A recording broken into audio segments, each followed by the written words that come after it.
Assalamualaikum warahmatullahi wabarakatuh. Halo anak-anak, gimana kabarnya nih? Mudah-mudahan di masa pandemi ini kalian sehat semua ya. Tetap lakukan gerakan 3M, memakai masker, menjaga jarak, dan rajin mencuci tangan. Baiklah anak-anak, pada kesempatan kali ini kita akan belajar tentang persamaan kuadrat. Nah, kalau kemarin kita sudah membahas tentang bentuk akar. Mudah-mudahan kalian bisa memahami ya, walaupun dengan pembelajaran jarak jauh. Pada kali ini kita akan membahas tentang persamaan kuadrat. Oke, siapkan layar monitor Anda. Nah, kamu bisa lihat. Oke, sebagai pengantar pertanyaan saya sekarang, kamu tahu kan halaman sekolah kita ya, luasnya seperti itu. Bentuknya apa yo? Lingkaran? Enggak, bentuknya persegi panjang. Oke, pertanyaan saya, bisakah kamu menghitung luas halaman di SMP PGRI Pujon jika paving yang digunakan itu 500 buah? Sementara yang diketahui panjang paving itu 10 cm lebihnya daripada lebar. Ya, persegi panjangnya 10 cm lebih dari lebarnya. Jadi kalau misalnya kita gambarkan, bentuknya kan seperti ini ya.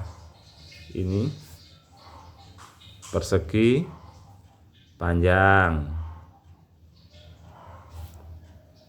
ini adalah panjang, ini adalah lebar, di mana P itu sama dengan L tambah 10. Itu ya, pavingnya berbentuk persegi panjang, panjangnya lebar ditambah 10.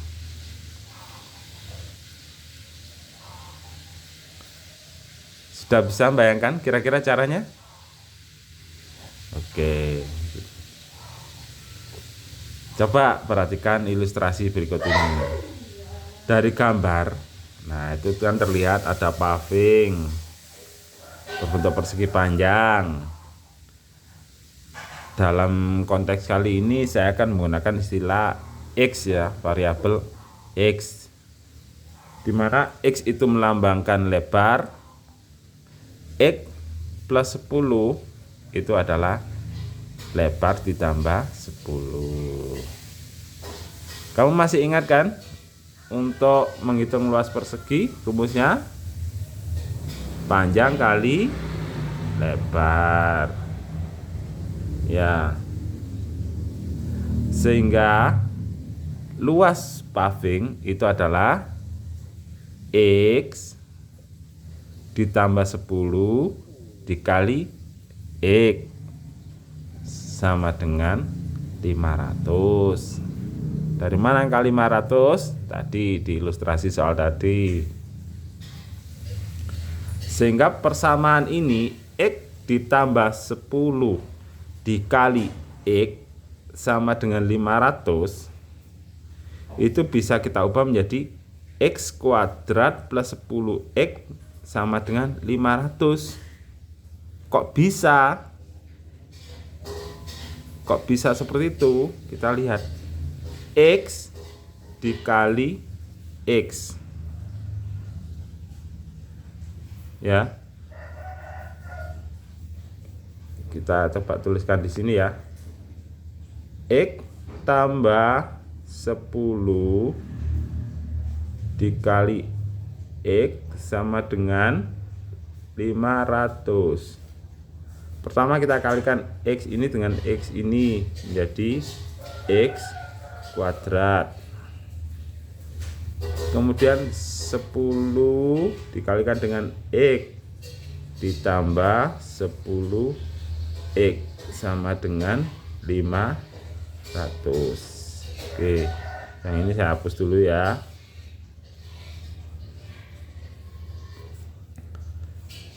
bentuk ini bisa diubah menjadi X kuadrat ditambah 10X dikurangi 500 sama dengan 0. Itu ya. Oke, pelan-pelan saja ya, yang penting bisa dipahami. Kalau kalian perhatikan di dalam persamaan ini nanti akan ada ini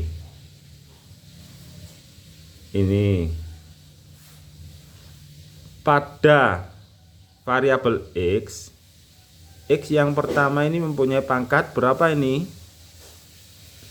2. X yang di sini yang satunya tidak pangkatnya adalah 1, sehingga dikatakan ini adalah persamaan kuadrat. Kenapa? Karena variabel yang tertinggi untuk pangkatnya adalah pangkat 2 atau sering kita sebut dengan pangkat kuadrat. Oke, kita lanjutkan lagi.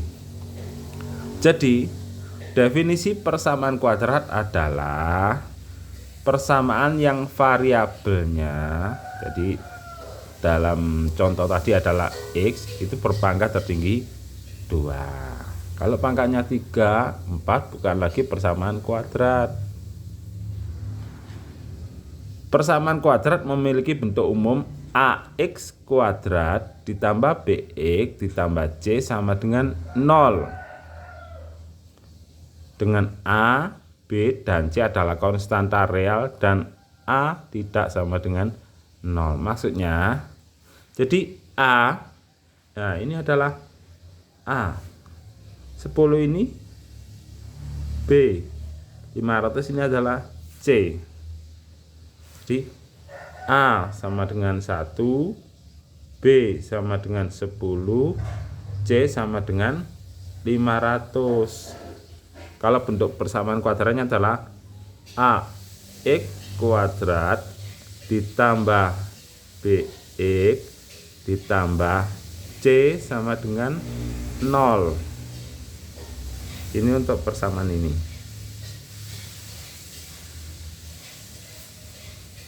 Ini ya, ini adalah bentuk umum persamaan kuadrat. Nah, untuk lambang ini operasinya bisa plus, bisa min. Itu ya, mudah-mudahan bisa dipahami. Oke, kita lanjutkan lagi. Nah, persamaan kuadrat itu bisa juga disebut sebagai persamaan parabol. Kenapa? Karena kalau dibuat grafik nanti akan menjadi sebuah parabola. Parabola itu ya bentuk ini melengkung itu. Dia akan mempunyai titik balik. Ada titik balik maksimum, ada titik balik minimum. Koefisien A itu menentukan parabola itu akan menghadap kemana, ke atas atau ke bawah. Jika A lebih besar dari 0, maka parabolanya itu akan terbuka ke atas pada gambar yang sebelah kiri. Jika A kurang dari 0, maka parabolanya akan menghadap ke bawah. Gambar yang sebelah kanan yang ini.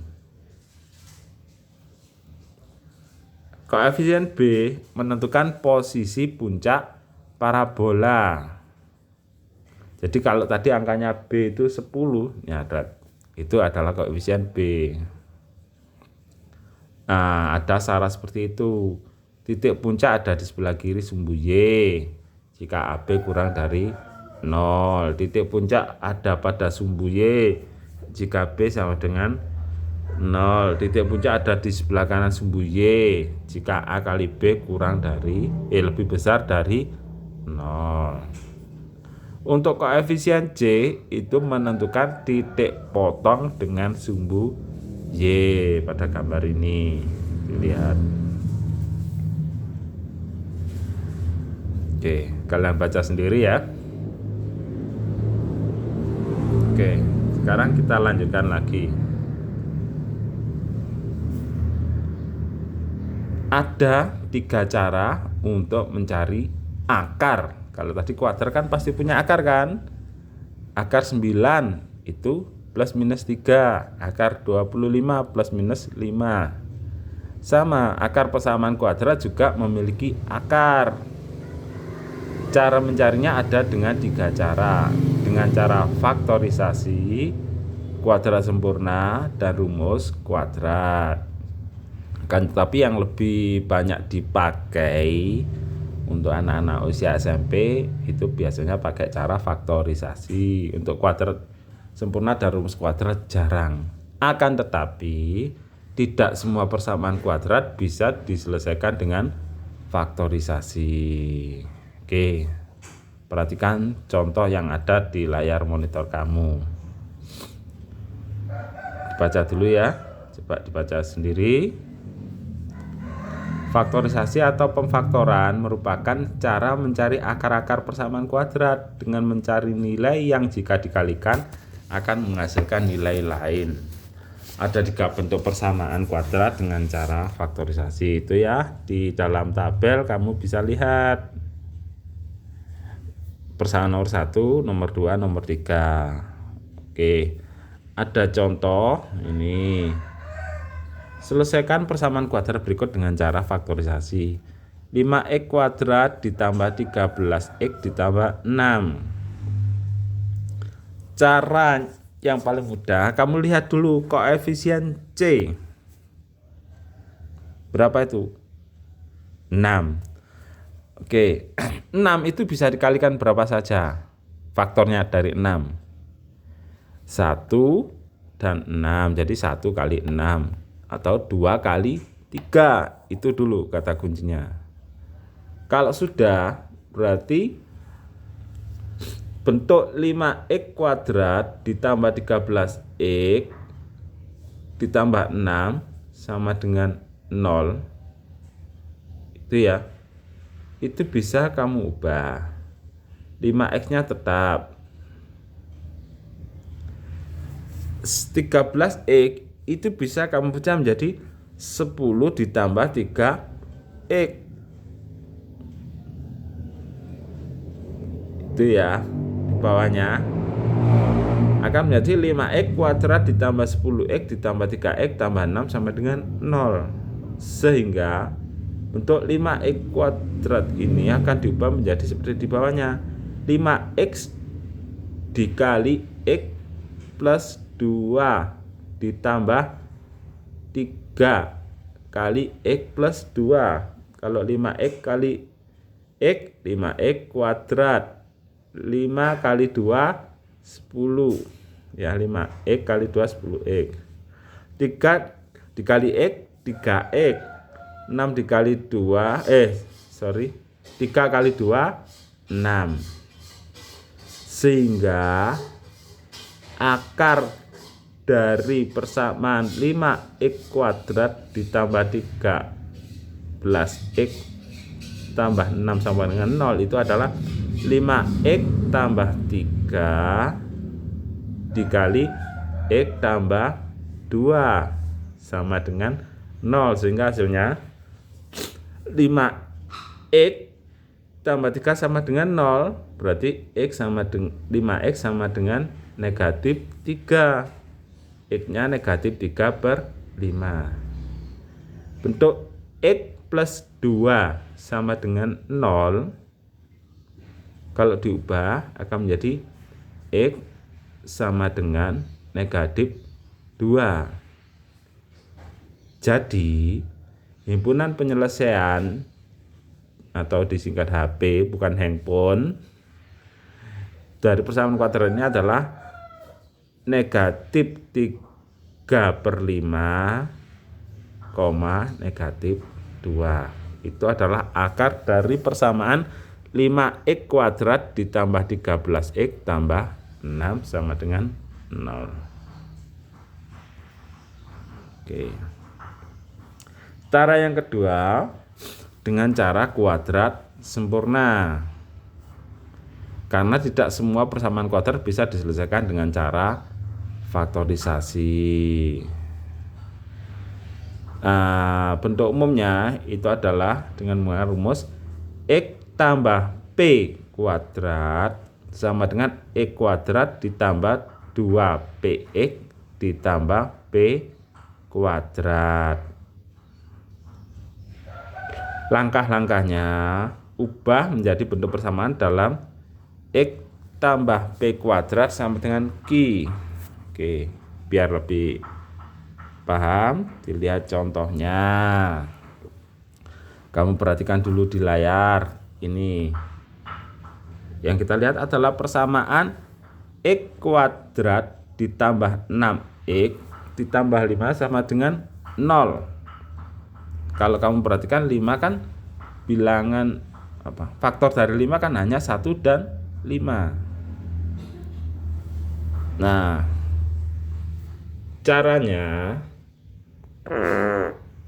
pertama, bentuk x kuadrat tambah 6x tambah 5 sama dengan 0 itu diubah menjadi x kuadrat tambah 6x sama dengan negatif 5. Angka 5 tadi kita pindah ke ruas kanan, positif berubah menjadi negatif. Tambahkan satu angka di ruas kiri dan kanan agar menjadi kuadrat sempurna. Penambahan angka ini diambil dari separuh angka koefisien x atau separuhnya 6. Ya, koefisien x kan 6, separuhnya 3. Yang dikuadratkan, 3 kuadrat adalah 9. Jadi di ruas kiri tambah 9, di ruas kanan tambah 9. Perhatikan ini contohnya. Sehingga akan menjadi x kuadrat tambah 6x tambah 9 sama dengan negatif 5 tambah 9. X kuadrat tambah 6x tambah 9 sama dengan 4. Sehingga akar dari 9 berapa? 3. Sehingga akan menjadi x tambah 3 kuadrat sama dengan 4. X tambah 3 sama dengan akar 4. Sehingga kalau kita lihat angka 3 tadi, akar 4 berapa? 2 kan? Angka 3 itu kan plus. Akar 4 itu bisa 2 atau negatif 2. Sehingga x itu adalah 3 ditambah 2 atau 3 dikurangi 2. Sehingga x-nya itu negatif 1 atau negatif 5. Kenapa? Karena plus 3 dipindah menjadi negatif 3. Negatif 3 tambah 2, ya, hasilnya negatif 1. Kalau negatif 3 dikurangi negatif 2, hasilnya negatif 5. Jadi hasilnya akar dari persamaan itu adalah x negatif 1 atau negatif 5. Itu kan akar dari faktor dari 5 tadi kan 1 dan 5. Oke. Cara yang ketiga adalah dengan menggunakan rumus kuadrat. Nah, ini biasanya sering dipakai untuk persamaan-persamaan kuadrat yang nggak bisa diselesaikan dengan faktorisasi atau rumus kuadrat. Ini rumusnya ya, disebut dengan rumus ABC, di mana x1 dan x2 itu sama dengan min b plus minus akar b kuadrat min 4ac per 2a. Tentu kalian masih ingat kan? A tadi koefisien dari x kuadrat, b koefisien dari XC itu konstanta. Itu ya anak-anak. Ini coba diperhatikan dulu contohnya kalau mengerjakan dengan rumus ABC. Jadi bentuk X kuadrat tambah 4X kurangi 12 sama dengan 0. Itu hasilnya adalah X kuadrat tambah 4X kurangi 12 sama dengan 0, di mana nilai A sama dengan 1, B sama dengan 4, C sama dengan negatif 12. Tinggal dimasukkan ke dalam rumus. Nah, diperhatikan dulu perhitungannya. Sehingga akhirnya akan ketemu untuk X1 itu adalah negatif 4 ditambah 8 dibagi 2. Hasilnya adalah 2. Untuk X2 nya negatif 4 dikurangi 8 dibagi 2. Hasilnya adalah negatif 6. Itu anak-anak, akhirnya yang bisa saya sampaikan pada kesempatan kali ini sedikit materi ilmu tentang persamaan kuadrat. Mudah-mudahan bisa dipahami dan kalian bisa belajar. Untuk lebih jelasnya memang perlu banyak latihan. Untuk pertemuan-pertemuan berikutnya kita akan tugas-tugas latihan akan saya share melalui grup WhatsApp. Selamat belajar, semoga kita semua selalu sehat. Assalamualaikum warahmatullahi wabarakatuh.